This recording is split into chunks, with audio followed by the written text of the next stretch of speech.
How to avoid getting caught wonging and out.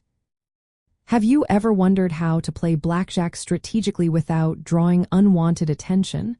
One method is known as wonging, and it can be effective if done correctly.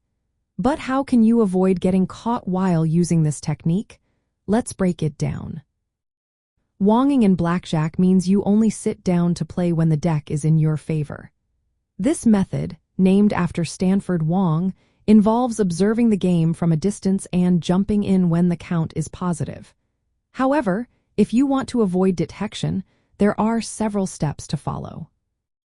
First, act naturally. When you are moving between tables, do not stand still and stare at the cards. Instead, casually walk around the casino floor. Glance at multiple tables without fixating on one.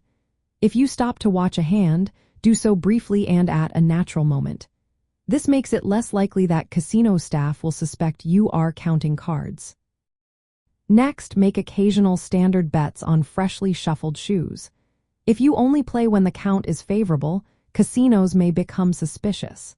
By placing a standard bet even when the count is not advantageous, you appear to be a regular player. This reduces the chances of drawing attention to yourself. It is also wise to keep weighting bets at zero.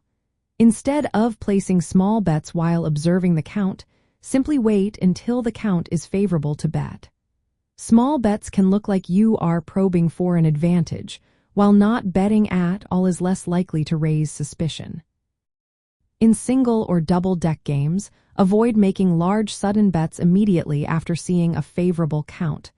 This can attract attention. Instead, continue to walk and observe multiple tables.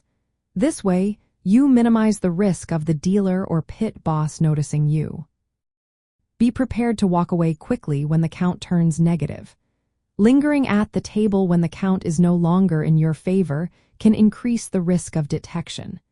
Casinos keep an eye on players who only play when the deck is hot but stay too long when it cools off.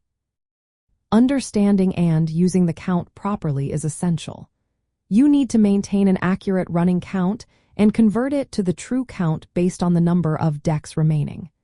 Misjudging the count can lead to playing when you should not, increasing your losses and the risk of being caught.